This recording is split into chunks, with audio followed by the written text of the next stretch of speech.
नमस्कार. टीचमेंट या ॲपमध्ये काम करताना टीचमेंट या ॲपवरती क्लिक केल्यानंतर अशा प्रकारे स्क्रीन येते, ज्यावरती आपल्याला खालच्या बाजूला 5 टॅब दिसतात. होम, त्यानंतर एक स्क्वेअर, त्यानंतर सेंटर, नंतर एक कपासारखं आणि ज्वालासारखं. तर आता आपण सेंटरवर आहोत. तर आपण त्या डावीकडील चौकटीसारख्या चिन्हावरती क्लिक केल्यानंतर आपल्याला जी आपली ॲक्टिव्हिटी आहे ती इथे ओपन होईल आणि त्यामध्ये आपण ज्या क्लासरूममध्ये जॉईन आहात त्याचे पेपर किंवा मटेरियल ओपन होईल.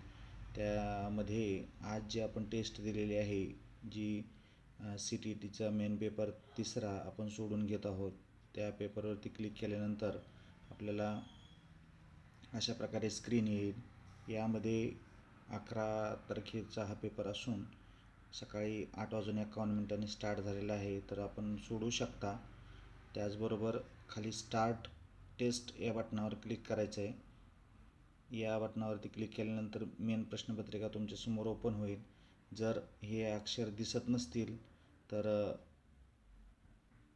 वरच्या बाजूला अधिक आणि वजा हे 2 चिन्ह आहेत, प्लस आणि मायनस.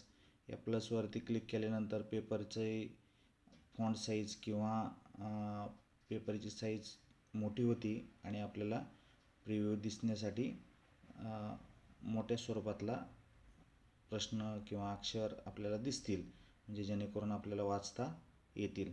त्यानंतर पहिल्या प्रश्नाचं उत्तर आपण सोडवायचं आहे आणि त्यासाठी प्रश्नपत्रिकेवरती सरकवायची आणि प्रश्नपत्रिका वाचून आपण या ठिकाणी प्रश्न सोडवू शकता.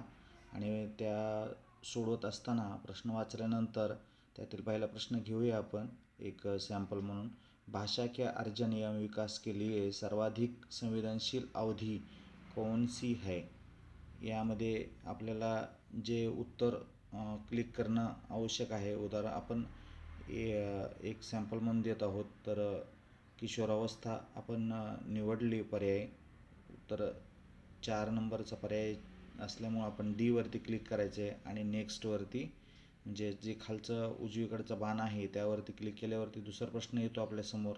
आपण प्रश्नपत्रिकेतील दुसरा प्रश्न वाचायचा आहे आणि त्यावरती क्लिक करून नेक्स्ट करायचं आहे. आणि सर्व 150 प्रश्न सोडवल्यानंतर वरती सबमिट नावाचं बटन आहे, त्या बटनावरती क्लिक करायचं आहे. म्हणजेच आपली प्रश्नपत्रिका सबमिट होईल आणि आपल्याला लगेच स्कोअर येईल. कोणते प्रश्न चुकलेत, कोणते बरोबर आलेत, अशा स्वरूपातले पेपर आत्ता लगेच सोडवायचं आहे आणि आपले उत्तर मिळवायचे. सर्वांसाठी शुभेच्छा. धन्यवाद. भेटू पुढच्या भागात.